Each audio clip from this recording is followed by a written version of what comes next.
ಇವತ್ತು ಅಮಾನತು ಮಾಡಿರುವಂಥದ್ದು. ಅಮಾನತು ಯಾಕೆ? 11 ಜನರ ಸಾವಿಗೆ ಕಾರಣ ಆಗಿರುವಂಥ ಆ ಸಂಭ್ರಮಾಚರಣೆಯಲ್ಲಿ ಈ ಪೊಲೀಸರದ್ದು ಏನು ತಪ್ಪಿತ್ತು? ಹಾಗಾದರೆ ಅಮಾನತಿನ ಶಿಕ್ಷೆ ಯಾಕೆ?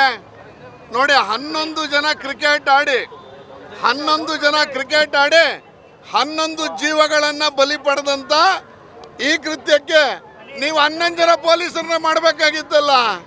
ಯಾಕೆ ಕಡಿಮೆ ಮಾಡ್ಕೊಂಡಿದ್ದೀರಿ? ಹಂಗಾದ್ರೆ ಇನ್ನೂ ಕಾನ್ಸ್ಟೇಬಲ್ಗಳು ಉಳ್ಕೊಂಡಿದಾರಲ್ಲ. ಈ ರೀತಿಯಲ್ಲಿ ಯಾರದೋ ತಪ್ಪಿಗೆ, ಯಾರದೋ ನೋವಿಗೆ, ಯಾರದೋ ಮೇಲೆ ಬರೆ ಹಾಕುವಂಥದ್ದನ್ನು ಸರ್ಕಾರ ಮಾಡ್ತಾ ಇದೆ. ನಾವು ನಿನ್ನೆನೂ ಹೇಳಿದ್ದೀವಿ, ಈ ಒಂದು ರ್ಯಾಲಿಗೆ ಅಥವಾ ಈ ಒಂದು ಸಂಭ್ರಮಾಚರಣೆಗೆ ಅನುಮತಿ ಕೊಟ್ಟವ್ರು ಯಾರು? ನೀವೇ ಟ್ವೀಟ್ ಮಾಡಿದ್ದೀರಾ, ಜನಗಳನ್ನ ಕರೆದಿದ್ದೀರಾ. ವಿಧಾನಸೌಧದ ಮುಂದೆ ನಾವು ಮಾಡ್ತೀವಿ ಅಂತ ನೀವು ಟ್ವೀಟ್ ಮಾಡ್ಕೊಂಡಿದ್ದೀರಾ. ನೀವು ಟ್ವೀಟ್ ಮಾಡಿದ್ದಕ್ಕೆ ಜನ ಬಂದಿದ್ದಾರೆ. ಹಾಗಾದರೆ ನಾನು ಟ್ವೀಟ್ ಮಾಡಿದ್ದು ಸರಿಯಲ್ಲ, ನಾನು ಈ ರಾಜ್ಯದ ಜನತೆಯ ಕ್ಷಮೆ ಕೇಳ್ತಾ ಇದ್ದೀನಿ ಅಂತ ಹೇಳಿದ್ದೀರಾ ನೀವು? ಯಾರ ಮೇಲೆ ಒತ್ತಾಗ್ತಾ ಇದ್ದಾರೆ ಈಗ ಇದನ್ನು?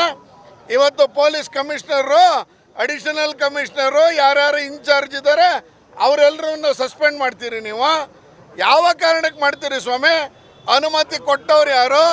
ಅನುಮತಿ ಕೊಟ್ಟಿಲ್ಲ, ರೈಟಿಂಗಲ್ಲಿಲ್ಲ, ಅನುಮತಿ ನಿರಾಕರಣೆ ಆಗಿದೆ. ಆದರೂ ಕಮಿಷನರ್ ಸೇರಿದಂಗೆ ಎಲ್ಲರನ್ನು ಸಸ್ಪೆಂಡ್ ಮಾಡಿದ್ದೀರಿ.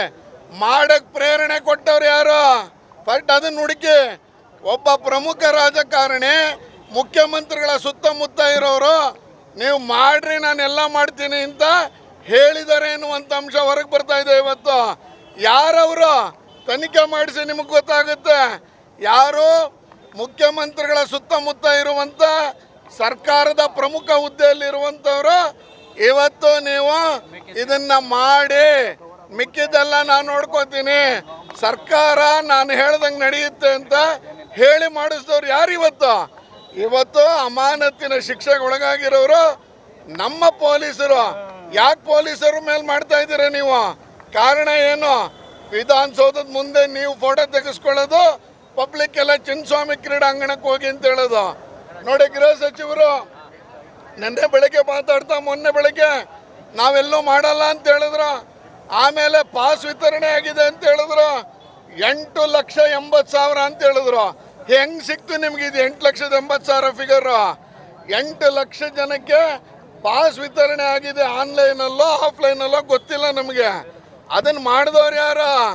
ಅವನನ್ನು ಯಾಕೆ ಇನ್ನೂ ಬಿಟ್ಟಿದ್ದೀರಿ? ಕಮಿಷನರ್ ಇವ್ರಿಗೆ, ಯಾರಿಗೆ? ಹೋಮ್ ಮಿನಿಸ್ಟ್ರಿಗೆ 8 ಲಕ್ಷ ಇದೆ ಅಂತ ಗೊತ್ತಾದ ಮೇಲೆ ಅದಕ್ಕೆ ಬೇಕಾದಂಥ ರೀತಿಯಲ್ಲಿ ಯಾಕೆ ತಯಾರು ಮಾಡಿಕೊಳ್ಳಿಲ್ಲ ನೀವು? ತಯಾರಿನೇ ಇಲ್ಲದೆ, ಏನನ್ನೂ ಮಾಡದೆ ಇವತ್ತು ಸಾರ್ವಜನಿಕರಿಗೆ ಬನ್ನಿ ಬನ್ನಿ ಅಂತ ಕರೆದುಬಿಟ್ಟು ಕ್ರೆಡಿಟ್ ವಾರನ್ನು ತೆಗೆದುಕೊಳ್ಳುವ ಗುಂಗಿನಲ್ಲಿ ಇವತ್ತು ಪೊಲೀಸ್ ಅಧಿಕಾರಿಗಳನ್ನ ಅಮಾನತು ಮಾಡಿದ್ದೀರಿ. ಮೈಸೂರಿನ ಮೂಡಾದಲ್ಲಿ ನಾವಿಷ್ಟು ಹೇಳಿದ್ರು ಅಧಿಕಾರಿಗಳನ್ನ ತಂಟೆಗೆ ಹೋಗಿಲ್ಲ ನೀವು. ಯಾಕೆ? ಇದರಲ್ಲಿ ನಿಮಗೆ ಲಾಭ ಆಗಿತ್ತು. ಬೆಂಗಳೂರು IPL ಅಲ್ಲಿ DCMಗೆ ಲಾಭ ಆಗುತ್ತೆ ಅಂತ ಅಧಿಕಾರಿಗಳನ್ನ ಅಮಾನತು ಮಾಡ್ತೀರಾ? ಮೈಸೂರಿನಲ್ಲಿ ಯಾಕೆ ಸ್ವಾಮಿ ಅಧಿಕಾರಿಗಳನ್ನ ಅಮಾನತು ಮಾಡಿಲ್ಲ? ಮೈಸೂರಿನಲ್ಲಿ ಲಾಭ ನಿಮ್ಮದು, ಬೆಂಗಳೂರಿನಲ್ಲಿ ಇದರ ಲಾಭ ಪಡ್ಕೊಳ್ಳೋಕೆ ಹೊರಟಿದ್ದು DKC ಎನ್ನುವಂಥದ್ದು. ಈ ರೀತಿಯಲ್ಲೇ ನೀವು ಮಾಡಿದಿರುವಂಥ ಈ ಒಂದು ಏನು ತನಿಖೆಯ ವಿಧಾನ, ಯಾವುದದು ತನಿಖೆ? ಯಾರನ್ನು ಕೇಳ್ಬಿಟ್ಟು ನೀವು ತನಿಖಾ ಆಯೋಗವನ್ನು ನೇಮಕ ಮಾಡಿದ್ದೀರಿ? ಇವತ್ತು ನೀವು ಮಾಡಿರುವಂಥ ನ್ಯಾಯಮೂರ್ತಿಗಳ ಬಗ್ಗೆ ನಮ್ಗೆ ಅಬ್ಜೆಕ್ಷನ್ ಇಲ್ಲ. ಆದರೆ ಹೆಂಗೆ ತೀರ್ಮಾನ ತೆಗೆದುಕೊಂಡ್ರೆ?